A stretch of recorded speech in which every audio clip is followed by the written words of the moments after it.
Hello friends, आज हम वैदिक काल शुरू करेंगे। तो इसमें मुख्य रूप से आज हम वैदिक साहित्य को देखेंगे। तो वैदिक साहित्य में सबसे पहले हम देखते हैं कि इसमें 4 वेद आते हैं, जैसे कि आपको सबको पता है, ऋग्वेद, यजुर्वेद, सामवेद और अथर्ववेद। ठीक, तो जो ये 4 वेद हैं उसमें से जो प्रथम तीन हैं उसको वेद त्रयी कहा जाता है। तो इसमें ये क्वेश्चन में आ सकता है कि वेद त्रयी किसको बोलते हैं, तो ऋग्वेद, यजुर्वेद और सामवेद को। अथर्ववेद शामिल नहीं है वेद त्रयी में। ठीक, इसको याद रखिएगा। उसके बाद फिर आता है, चारों वेदों को संयुक्त रूप से वैदिक संहिता कहा जाता है। तो संहिता से आपका क्या तात्पर्य है, तो फिर ये वेद ही है, ये आप लोग याद रखिएगा। ये मेंस में पूछ सकता है कि संहिता किसे कहते हैं करके। ठीक, और जो वेद त्रयी था वो ईश्वर की भक्ति से संबंधित था।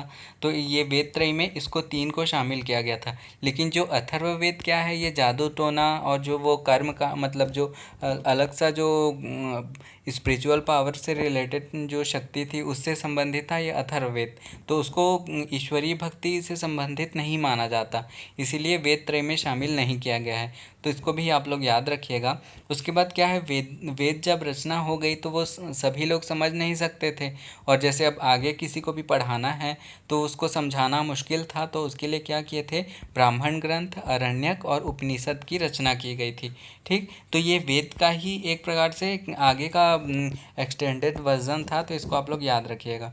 ठीक, उसके बाद फिर आता है ऋग्वेद। इसका ये थोड़ा छोटा सा पॉइंट है, इसको अब मतलब टेबल टाइप बना दिया हूँ, इसको आप लोग याद रखिएगा कि ऋग्वेद जो है उसका विषय क्या था, प्रार्थना, इस मतलब जो स्तोत्र और प्रार्थना वगैरह था वो इसका ऋग्वेद का विषय था। ठीक, और इसका उपवेद क्या है, आयुर्वेद, और इसकी रचनाकार धन्वंतरी है तथा इसके उच्चारणकर्ता होता होते थे। ठीक, तो इसको आप लोग याद रखिएगा। ऐसे डायरेक्ट सही जोड़ी मिलाओ में ये कुछ भी पूछ सकता है इसको। तो उसके बाद फिर है यजुर्वेद। यजुर्वेद क्या है, कर्मकांड से संबंधित था, मतलब कि जो भी यज्ञ होगा और क्या क्या चीज़ करना है ये सब चीज़ ना यजुर्वेद में उल्लेखित था। और जो ऋग्वेद था वो ईश्वर की स्तुति से संबंधित था, प्रार्थना वगैरह, और यजुर्वेद था कर्मकांड। ठीक, उसके बाद यजुर्वेद को ही धनुर्वेद भी कहते हैं। ठीक, धनुर्वेद इसका उपवेद है।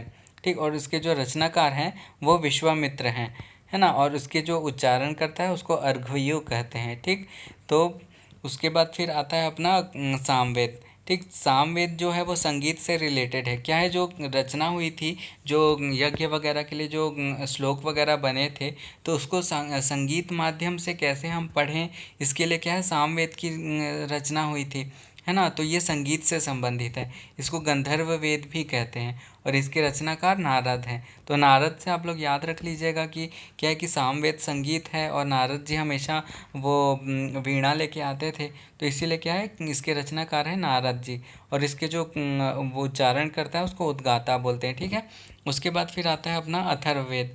अथर्ववेद क्या है, जादू टोना और आडंबर से संबंधित था।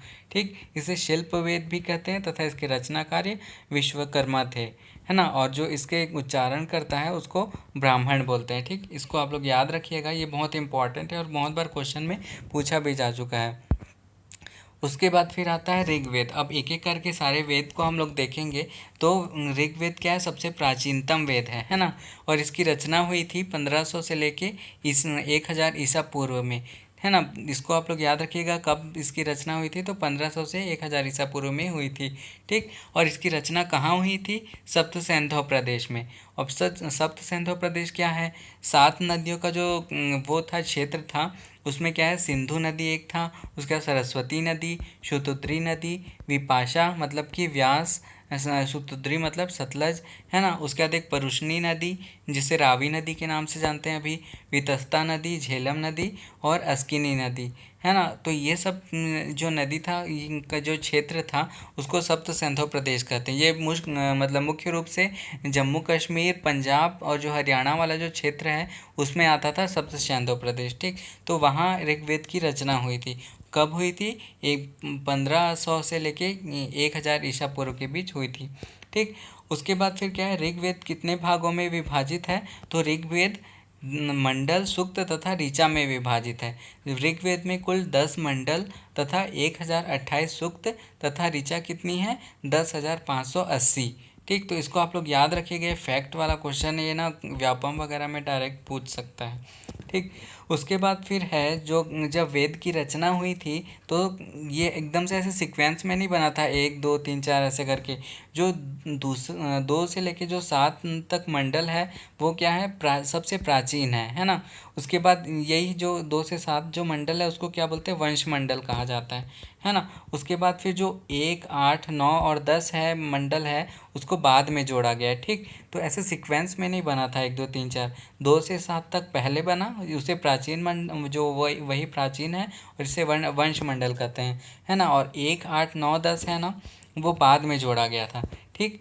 और 10वें मंडल के जो पुरुष सूक्त है उसमें क्या है, वर्णों की उत्पत्ति का साक्ष्य मिलता है, मतलब वर्ण की उत्पत्ति कैसी हुई थी ये सब वो इसमें हम लोग को पता चलता है, ठीक। वो वर्णों की उत्पत्ति आप लोग जान रहे होंगे, एक आदि पुरुष था जिसके सिर से ब्राह्मण निकला और ऐसे अलग अलग अंगों से जो निकले थे वो वाला वही वाला फॉर्मूला है, ठीक। तो ये 10वें मंडल के पुरुष सूक्त में वर्णों की उत्पत्ति का साक्ष्य मिलता है ना। उसके बाद फिर जो 9वां मंडल है वो सोम रस से संबंधित है, ठीक है। इसको आप लोग याद रखिएगा, ये क्वेश्चन पूछ भी चुका है, 9वां मंडल यह सोम रस किससे संबंधित है ऐसा करके, है ना। उसके बाद फिर आता है जो 8वां मंडल में जो हस्तलिखित प्रतियां हैं उसके परिशिष्ट को खिल कहते हैं, है ना। तो खिल क्या है ऐसा करके क्वेश्चन पूछ सकता है, ये एनसीईआरटी में लिखा हुआ था तो मैं ऐड कर दिया।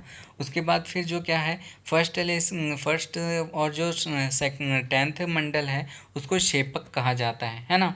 उसके बाद फिर जो तीसरा मंडल है उसमें गायत्री मंत्र का उल्लेख मिलता है। तो गायत्री मंत्र का उल्लेख कहाँ है, तो किस में है, तीसरे मंडल में है ना। और ये सूर्य देवता को समर्पित था, इसको आप लोग याद रखिएगा। और जो गायत्री मंत्र के रचनाकार कौन है, विश्वामित्र है, इसको भी आप लोग याद रखिएगा, है ना। उसके बाद जो ये ऋग्वेद है उसकी तुलना किससे की जाती है, जैंद अवेस्ता से की जाती है, ठीक।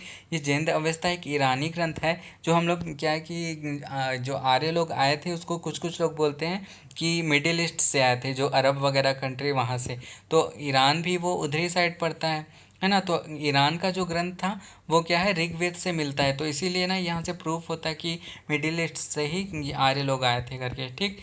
उसके बाद फिर है वेद के 3 भाग, है ना। 3 भाग कौन कौन से है ये अभी तक क्वेश्चन पूछा नहीं गया है अपने पीएससी में, तो हो सकता है कि जो दर्शन वाला पोर्शन ना उसमें इसको पूछ सकता है, ठीक। तो ऋग्वेद के 3 भाग कौन कौन से हैं, शाकाल, बालखिल्य और वास्कल, ठीक। इसको आप लोग अच्छे से याद कर लीजिएगा, ये क्वेश्चन आ सकता है अभी, क्योंकि ये ना अभी तक पीएससी में नहीं पूछा है तो अब पूछ सकता है, शाकाल, बालखिल्य और वास्कल, ठीक। उसके बाद फिर क्या है, जो ऋग्वेद में मुख्य रूप से देवताओं की प्रार्थना की गई थी, जिसका उपयोग क्या है, यज्ञ में किया जाता था, ठीक। तो मुख्य रूप से जो ऋग्वेद है वो प्रार्थना से संबंधित है, ठीक है। इसको आप लोग याद रखिएगा। उसके बाद फिर आता है अपना सामवेद। सामवेद क्या है, ये उसकी रचना यहाँ से क्या है, उत्तर वैदिक काल शुरू हो गया था, तो उत्तर वैदिक काल में सामवेद की रचना हुई थी। जो ऋग वैदिक काल है ये पहले था, उसके बाद के जो काल थे वो उत्तर वैदिक काल कहलाता है। तो ये सामवेद की रचना हुई थी वो उत्तर वैदिक काल में हुई थी, ठीक है। उसके बाद फिर जो इसके अधिकांश मंत्र हैं उसको ना ऋग्वेद से ही लिया गया है ना। और इसमें कुल जो मूल रूप से जो इसका खुद का जो मंत्र है, जो खुद का ये जो भी श्लोक वगैरह है वो सिर्फ 75 ठोक है, वो खुद का है ना। बाकी सब जो है ना वो ऋग्वेद से ही लिए गए हैं। तो इसमें कुल टोटल कितनी ऋचाएँ हैं, 1549 ऋचाएँ हैं, ठीक, जिसको आप लोग याद रखिएगा। उसके बाद फिर आता है सामवेद, क्या है, मुख्य रूप से संगीत का प्राचीनतम ग्रंथ माना जाता है। मतलब जैसे कि कोई भी श्लोक वगैरह है तो उसको थोड़ा इंटरेस्टिंग बनाने के लिए क्या है कि सांगीतिक माध्यम से उसको प्रस्तुत करने के लिए ये सामवेद की रचना की गई थी। इसमें 7 सुरों का भी उल्लेख होता है, ठीक है। उसके बाद फिर क्या है, इसको उपासना एवं धार्मिक अनुष्ठानों के अवसर पर स्पष्ट एवं लयबद्ध आने के लिए संकलित किया गया था, ठीक है। इसको आप लोग याद रखिएगा। वही जैसे कि अब कुछ चीज़ हम लोग मंत्र पढ़ते हैं उसको किसी लय से बोलते हैं तो थोड़ा अच्छा लगता है, तो ऐसा लोग ये सोचते थे कि जैसे ईश्वर को हम थोड़ा प्रसन्न करेंगे तो लय से गाएंगे तो अच्छा लगेगा, ऐसा करके लोग सामवेद में मतलब ये संगीत वगैरह का इसमें शिक्षा मिलता था, ठीक। उसके बाद फिर आता है जो सामवेद के 3 भाग है, इसके भी 3 भाग में कौन कौन से हैं, कौथुम, राणानियन, है ना, और जैमिनीय, ठीक। इसको आप लोग याद रखिएगा। उधर क्या था, शाकाल, बालखिल्य और वास्कल। और इसमें क्या है, कौथुम, राणायनीय और जैमिनीय। ठीक, इसको आप लोग याद रखिएगा। उसके बाद फिर आता है अपना यजुर्वेद। यजुर्वेद जो था वो यज्ञ से संबंधित है ना, जो यज्ञ में अनुष्ठान करेंगे तो उसमें किस टाइप की विधि होगी, ये सब क्या है कि यजुर्वेद में हम लोग को मिलता है ना। और ये क्या है, स्तुति गीतों का संग्रह है। ठीक, उसके बाद क्या है कि यही एकमात्र ऐसा वेद है जो गद्य और पद्य दोनों में संकलित है। बाकी सब जो वेद है क्या है, वो ना पद्य में है, और ये क्या है, गद्य में भी, मतलब कि पैराग्राफ टाइप का भी लिखा गया है। बाकी सब केवल पद्य में लिखा गया है। ठीक, उसके बाद फिर क्या है, इसमें यज्ञ तथा बलि का उल्लेख मिलता है। ठीक, वही यज्ञ कौन कौन सा होगा, अश्वमेध यज्ञ, वाजपेयी यज्ञ, ये सब वगैरह जो है ना, वो इसी में ही मिलता है। ठीक, उसके बाद फिर जो यजुर्वेद है, यजुर्वेद कृष्ण यजुर्वेद और शुक्ल यजुर्वेद में विभाजित है। ठीक, उसके बाद फिर है जो कृष्ण यजुर्वेद है, उसके 3 भाग है ना। कौन कौन से, काठक, कापिष्ठक, मैत्रायणी और तैत्तरीय, है ना। काठक, कापिष्ठक, मैत्रायणी और तैत्तरीय। इसको आप लोग लिखते चले जाइएगा, क्योंकि मेनली इसको ना कोचिंग वाले जितने भी बुक देखा था उसमें नहीं था, मैं इसको अपने वाले नोट से डाला हूँ, तो इसको आप लोग ऐड कर लीजिएगा। ठीक, उसके बाद फिर आता है शुक्ल यजुर्वेद। इसके 2 भाग है, इसका है काण्व और मध्यादीन। ठीक है, इसको ये शुक्ल यजुर्वेद का है और ये कृष्ण यजुर्वेद का है ना। और ये जो शुक्ल यजुर्वेद है उसको वाजसेनी संहिता भी कहा जाता है। तो वाजसेनी संहिता किसे कहा जाता है, तो ऐसा क्वेश्चन 1 लाइनर में आ सकता है, तो क्या है, शुक्ल यजुर्वेद को कहा जाता है। ठीक है, तो इसको आप लोग याद रखिएगा। उसके बाद फिर आता है अपना अथर्ववेद। अथर्ववेद क्या है, वेद त्रय में शामिल नहीं था, क्योंकि ये क्या है कि स्पिरिचुअल पावर से रिलेटेड था। जादू टोना, आडंबर वगैरह इसकी जानकारी मिलती है, तो ये वेद त्रय में शामिल नहीं है। वेद त्रय में कौन था, जो ईश्वर से संबंधित था, ईश्वर को खुद खुश करने से संबंधित था, वो सब क्या था, वेद त्रय में था। ऋग्वेद, यजुर्वेद और सामवेद, है ना। अथर्ववेद वेद त्रय में शामिल नहीं था। और अथर्ववेद में ही जो सभा और समिति है उसको प्रजापति की 2 पुत्री कहा गया है। ठीक है, उसके बाद फिर जो यह संहिता में विभाजित, ये जो संहिता है वो मंडलों में विभाजित ना होकर कांडों में विभाजित है। ठीक, जो पहले क्या था, ये मंडल वगैरह में विभाजित रहता था, जैसे ऋग्वेद में भी आप लोग देखे होंगे, पहला मंडल, दूसरा मंडल, है ना। तो ये जो था, ये मंडलों में विभाजित ना होकर कांडों में विभाजित है।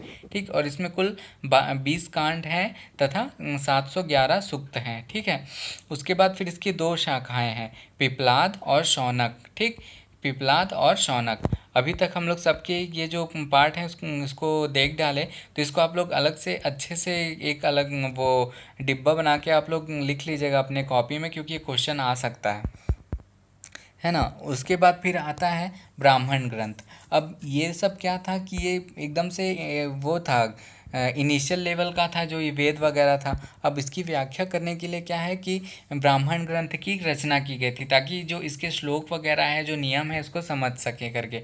ठीक, तो फिर जो वेदों के बाद क्या है, ब्राह्मण ग्रंथों की रचना हुई थी, है ना। वैदिक संहिता, ये जो है ब्राह्मण ग्रंथ है, वो वैदिक संहिता के ऊपर टीका है। टीका है मतलब जैसे हम लोग कोई वो पढ़ते हैं, बुक पढ़ते हैं, तो एकदम बुक समझ में नहीं आता तो उसके लिए गाइड आता था, तो ये उसी टाइप का गाइड टाइप का था। ठीक, इस टीका उसी को बोलते हैं। तो ये वैदिक संहिता के ऊपर टीका टिप्पणी है, यह अनुष्ठानों के सामाजिक तथा धार्मिक पक्षों को उजागर करता है, मतलब कि अच्छे से एक्सप्लेन करता है सरल भाषा में। ठीक, तो ये यज्ञ विधान तथा कर्मकांड को भली भांति समझने के लिए ब्राह्मण ग्रंथों की रचना की गई थी।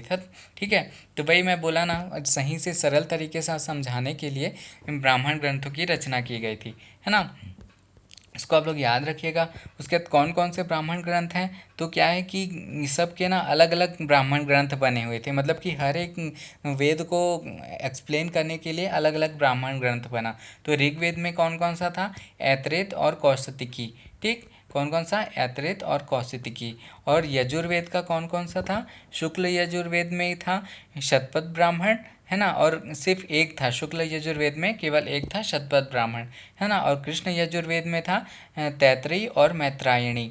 ठीक है, इसको आप लोग याद रखिएगा, कृष्ण यजुर्वेद में तैत्तरीय और मैत्रायणी। उसके बाद फिर आता है सामवेद। सामवेद में था पंचविश, षड्विश, जैमिनी और छांदोग्य, इसमें 4 ठोक था। ठीक है, उसके बाद फिर आता है अथर्ववेद में केवल एक था गोपथ ब्राह्मण। ठीक, तो इसको याद रखिएगा, सही जोड़ी मिलाए में आ सकता है। ठीक, तो इसको आप लोग अच्छे से एक जगह सब जो छोटा छोटा टेबल होता है ना, उसको एक जगह अलग अलग बनाते चलिएगा, तो क्या है कि उसको रिवाइज करने में सहूलियत होती है। उसके बाद फिर आता है अरण्यक। अरण्यक क्या है कि जो ब्राह्मण ग्रंथ थे उसके उपसंहार जो खंड होते हैं, मतलब कि जो कॉन्क्लूज़न वाला पार्ट है, उसको अरण्यक कहा जाता है। ठीक, तो अरण्यक में क्या था कि गुप्त जो कला थी और जो जोखिम भरे इंद्रियजालिक जो क्रिया थे, उसका उल्लेख इसमें अरण्यकों में किया गया था। लेकिन क्या है कि अरण्यक के जो ये गुप्त जो विधियां हैं और जो जोखिम भरे इंद्रिय जाल है, उसको आप लोग कहीं एकदम से भीड़ भाड़ वाले इलाकों में तो कर नहीं सकते थे। तो इसके लिए क्या थे कि इसकी जो शिक्षा थी वो जंगलों में की जाती थी, तो इसीलिए इसको क्या कहते थे, अरण्यक। तो जंगल मतलब अरण्य और अरण्य से निकला अरण्यक, तो उसको याद रखिएगा कि जो इसकी शिक्षाएं थी वो जंगलों में होती थी, तो इसलिए इसको अरण्यक कहते हैं। तो इसमें क्या है, यज्ञ और बलि की अपेक्षा इसमें तप को महत्वपूर्ण बताया गया है, मतलब कि तपस्या से अपने शरीर को कष्ट देकर ही मोक्ष प्राप्त किया जा सकता है। जैसे कि आप लोग देखे होंगे कि मतलब कोई ऐसा टीवी वगैरह में दिखाता है कि कोई तपस्या करता है 100 साल तक, तो वही सब चीज़ को क्या है कि इसमें अरण्यक में बताया गया है कि कैसे तपस्या करें, कि क्या नियम क्या होता है ना। तो ये सब चीज़ तपस्या वगैरह के बारे में अरण्यक में बताया गया है। तो इसकी कुल संख्या 7 है। ठीक, तो कौन कौन से हैं इसमें, ऋग्वेद में ऐतरेय अरण्यक और कौशितकी अर्थात शंखायन अरण्यक, है ना। शंखायन अरण्यक कौशितकी को ही बोलते हैं, है ना। और यजुर्वेद में कौन सा है, बृहदारण्यक, ये जो सबसे पुराना है। ठीक, बृहदारण्यक सबसे पुराना अरण्यक है। ठीक, और कृष्ण यजुर्वेद में है तैत्तिरीय अरण्यक और मैत्रायणी अरण्यक, है ना। उसके बाद फिर वैसे ही सामवेद में कौन है, जैमिनी अर्थात तलवकार अरण्यक, है ना। उसके बाद फिर है छांदोग्य अरण्यक। ठीक, उसके बाद फिर अथर्ववेद का कोई अरण्यक नहीं है, क्योंकि ये तो ऑलरेडी ही आडंबर से संबंधित था, तो इसमें क्या है कि कोई अरण्यक नहीं है। ठीक, तो इसको याद रखिएगा कि क्वेश्चन में पूछ सकता है कि ऐसा कौन सा वेद है जिसका कोई अरण्यक नहीं है, तो अथर्ववेद है जिसका कोई अरण्यक नहीं है। ठीक है, उसके बाद फिर आता है उपनिषद, सबसे लास्ट पार्ट जो है ना। उपनिषद का अर्थ क्या होता है, समीप में बैठना। ये क्या है, ब्रह्म विद्या को प्राप्त करने के लिए गुरु के समीप बैठना ही उपनिषद कहलाता था। ठीक, जैसे गुरु बता रहे हैं कोई चीज़ को, तो उसका एक्चुअल में गुड़ जो बात बताता था, उसके लिए सारे शिष्य लोग क्लास टाइप का बैठ के सीखते थे, तो इसलिए इसको उपनिषद बोलते हैं। ठीक है, तो ये क्या है कि उपनिषद है वो अरण्यकों की टीकाएं हैं। मतलब अरण्यक जो था वो क्या था, इसमें पूरे ऐन्द्रिक जाल और गुप्त कलाएं वगैरह थी, तो उसके ऊपर टीका मतलब कि गाइड है ये, है ना। अरण्यकों का गाइड क्या है, उपनिषद है ना। और अरण्यक में तप मार्ग के विपरीत ज्ञान मार्ग का रास्ता दिखाया गया। ज्ञान मतलब कि इसको एक फैक्ट के तरीके से प्रूफ करके क्या सही है क्या गलत है ये करके अरण्यकों में जैसे क्या है कि कुछ कुछ चीज़ ऐसा रहा होगा कि मतलब अति संयुक्ति वाला होगा, लेकिन इसमें जो उपनिषद में क्या है कि ज्ञान मार्ग के द्वारा एकदम से क्या चीज़ सही हो सकता है ये सब चीज़ को बताया गया है ना। इसको आप लोग याद रखिएगा, जो उपनिषद है वो ज्ञान मार्ग को सपोर्ट करता है। ठीक है, उसके बाद फिर जो उपनिषद है वैदिक साहित्य का अंतिम भाग है, इसीलिए इसे वेदांत भी कहते हैं। तो वेदांत किसे कहते हैं, उपनिषदों को वेदांत कहते हैं, है ना। और इसकी कुल संख्या 108 है, इसको याद रखिएगा आप लोग। उसके बाद फिर है, इसमें भी जैसे और सब में था वैसे ही सारे वेदों का अलग अलग उपनिषद है। तो ऋग्वेद का कौन सा है, ऐतरेय और कौशितकी।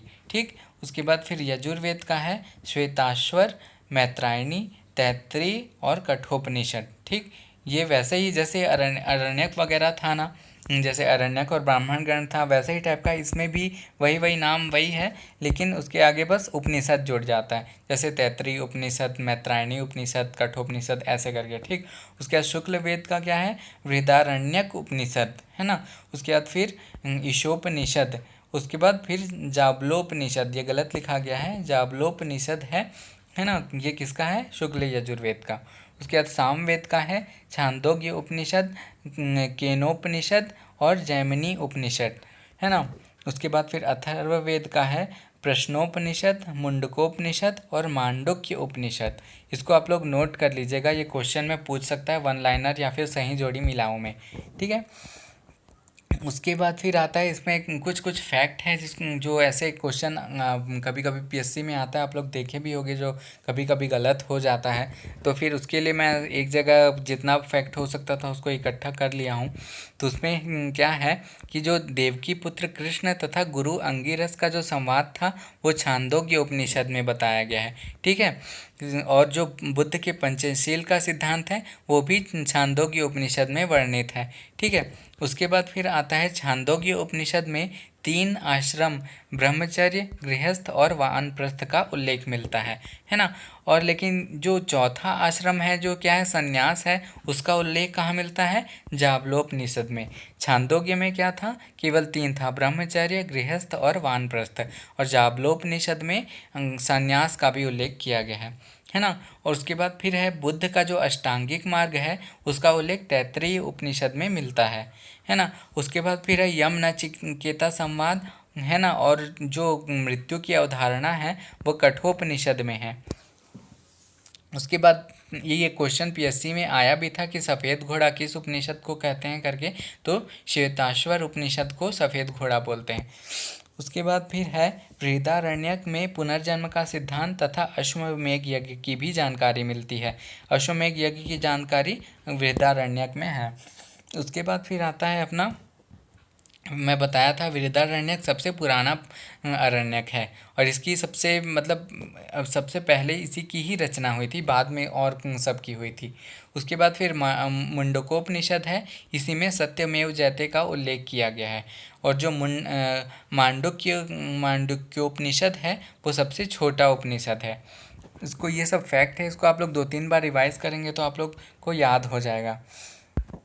उसके बाद फिर आता है जो मुक्ति को उपनिषद है, उसमें 108 उपनिषदों की सूची दी गई है ना। और जो मुक्ति को उपनिषद है उसमें चारों वेदों की शाखाएं, जो हम लोग चारों वेद की शाखाएं पढ़े थे, ये जो पिपलाद, शौनक, उसके बाद फिर ये जो यजुर्वेद का इतनी सारी शाखाएं, सामवेद की शाखाएं और जो ये ऋग्वेद की शाखाएं थी, इसका सारा उल्लेख कहाँ मिलता है, ये वाले इसमें मुक्तिकोपनिषद में इसका उल्लेख मिलता है। वेदों की चारों शाखाओं का उपयोग मुक्तिकोपनिषद में मिलता है ना। और जो शतपथ ब्राह्मण है, ब्राह्मण ग्रंथ, उसका क्या है, पुनर्जन्म का सिद्धांत इसमें उल्लेखित है। ठीक, इसको आप लोग याद रखिएगा, फैक्ट है, ये 1 लाइनर में पूछता है हर बार पीएससी में। ठीक, उसके बाद फिर आता है वेदांग। क्या है कि वेद के अर्थ को समझने तथा वैदिक कर्म कांडों के प्रतिपादन में सहायता के लिए वेदांग नामक नवीन साहित्य की रचना की गई थी, है ना। अब क्या है कि वेद एकदम से कोई भी तो नहीं समझ सकेगा, अब कोई चीज़ लिखे हैं तो उसका कोई ना कोई नियम तो होगा। तो अब उस नियम के लिए क्या है, ये अलग से इस एक नियम बनाया गया, वो क्या है, वेदांग में उल्लेखित था। ठीक, इस जो वेदांग है उसकी संख्या है 6। ये वेदांत से कंफ्यूज मत होइएगा, वेदांत मतलब उपनिषद और वेदांग है मतलब वेद का अंग, है ना। ये इसकी संख्या 6 है। शिक्षा, कल्पसूत्र, व्याकरण, निरुक्त, छंद और ज्योतिष। ठीक, तो इसके बाद फिर क्या है, जो शिक्षा क्या है, वैदिक मंत्रों का शुद्ध उच्चारण तथा शुद्ध स्वर क्रिया विधि के लिए जो वो बनाया गया था, वेदांग की रचना की गई थी, उसे शिक्षा कहते हैं, है ना। जो क्या है, शुद्ध उच्चारण कैसे होगा, कोई भी एक वर्ड है, क्योंकि जो वैदिक साहित्य था उसके जो जो श्लोक वगैरह थे वो एकदम क्लिष्ट संस्कृत में थे, तो उसको उच्चारण कैसे करना है उसके लिए क्या बनाया था, शिक्षा बनाया गया था। और इसका प्राचीनतम साहित्य क्या है, प्रतिशाक्य सूत्र, है ना। उसको आप लोग याद रखिएगा, शिक्षा का जो प्राचीनतम साहित्य है वो प्रतिशाक्य सूत्र है। ठीक, उसके बाद फिर आता है कल्पसूत्र।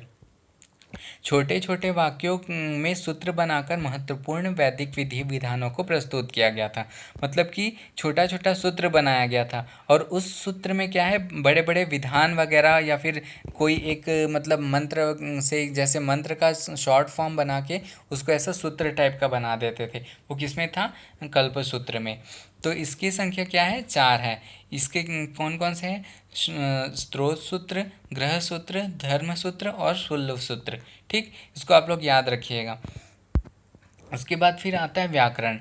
व्याकरण में क्या है, भाषा संबंधी नियमों को व्याकरण कहा जाता है। जैसे कि अब हम लोग जैसे पढ़ते हैं कि व्याकरण में संज्ञा सर्वनाम, उसी टाइप का क्या है व्याकरण उस वेदों के लिए भी था कि क्योंकि कोई भी भाषा होगी तो उसका कुछ ना कुछ तो नियम होगा ना, तो वही सब क्या है व्याकरण में उल्लेखित था। तो भाषा संबंधी नियमों को व्याकरण कहा जाता था। और पाणिनि ने सबसे प्रथम अष्टाध्यायी नामक ग्रंथ की रचना की थी जो व्याकरण से संबंधित था। ठीक, इसको आप लोग याद रखिएगा।